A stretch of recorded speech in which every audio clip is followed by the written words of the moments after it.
Hey guys, you're winning your game, you have the advantage, you're about to win a great game, you're really happy, you're really proud, and suddenly you cannot win.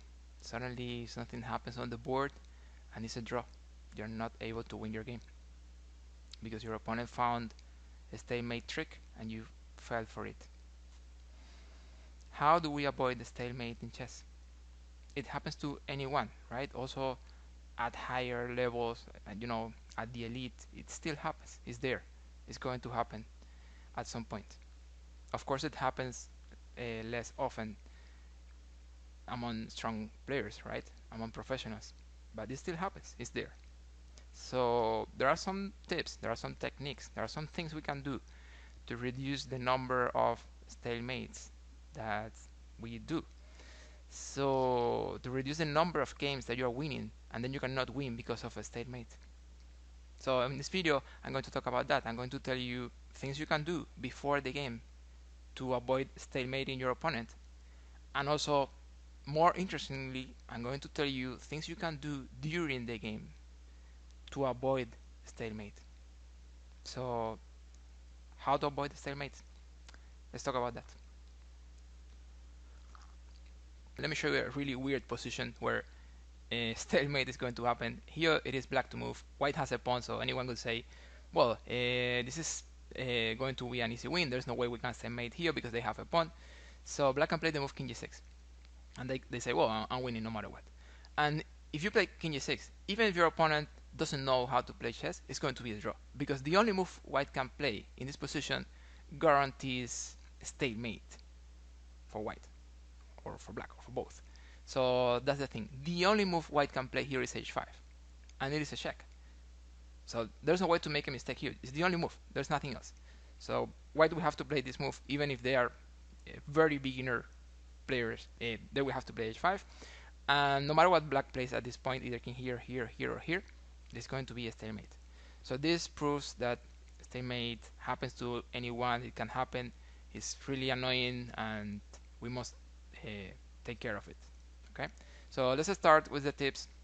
The first thing I want to say is, if you want to avoid stalemate, there are things you can do before the game, and this is one of those things. And it is get familiar with stalemate patterns.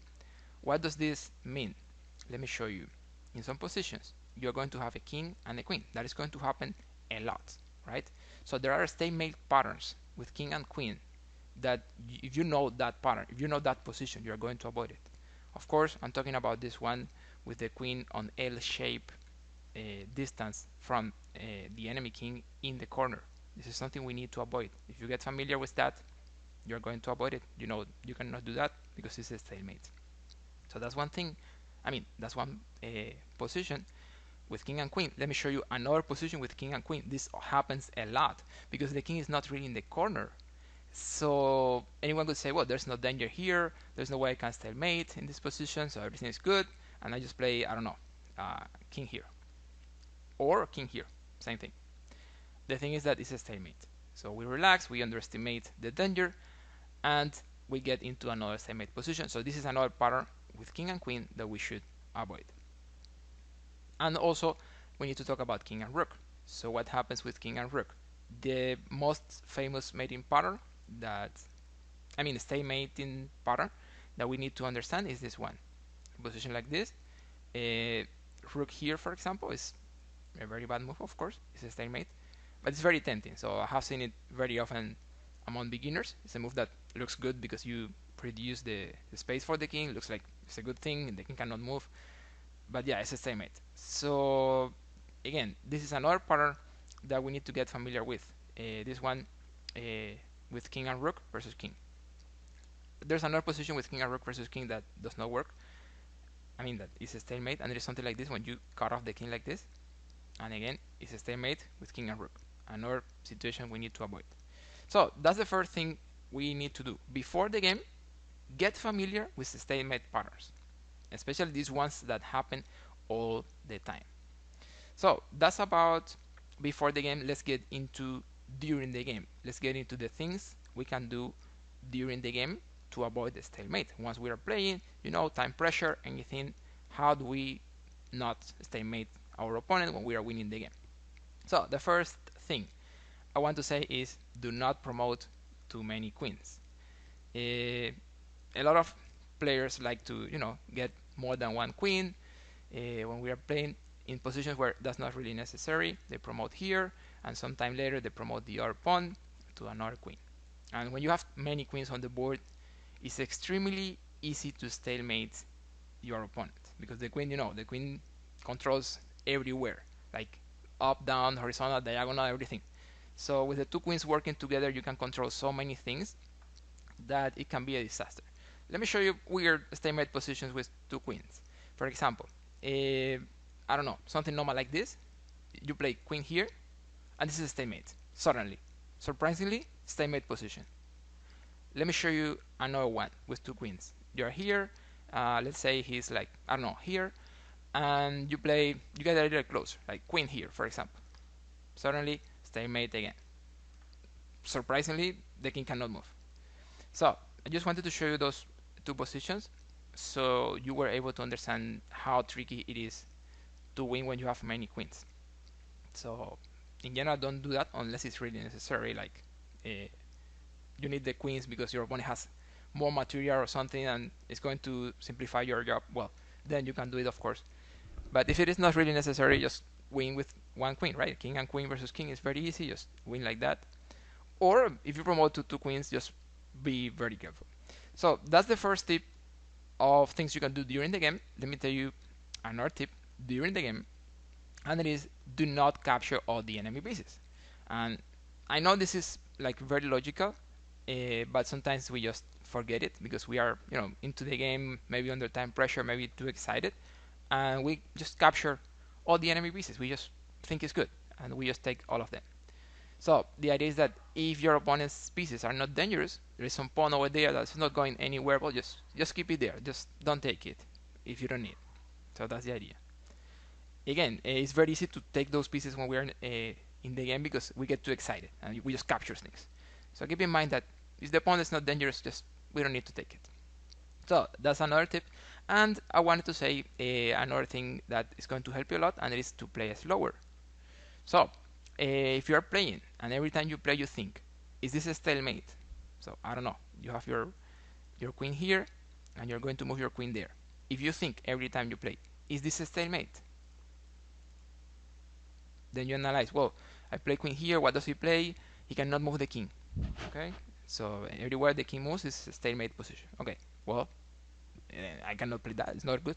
It's a stalemate, right? So keep that in mind because it's very easy to get this speed where you're playing really fast because time pressure or anything, but very often you have increments. So you play 2-3 moves and then you have like 30 seconds or something like that. So you can, slower. I play this move, what does he play? Is it the stalemate? No, it's not. Okay, I play it. So that kind of things, get used to do it. I know this stalemate rule is like annoying, like some players don't like it. I don't want to get into that. We might say it's a weird rule. I don't know, but I think the most important thing we can do is learn to deal with it, right? Like avoid the stalemate by learning these techniques, getting familiar with these ideas, and if they change the rules someday, great. But I don't think they will. So I think the best thing is let's get used to the stalemate.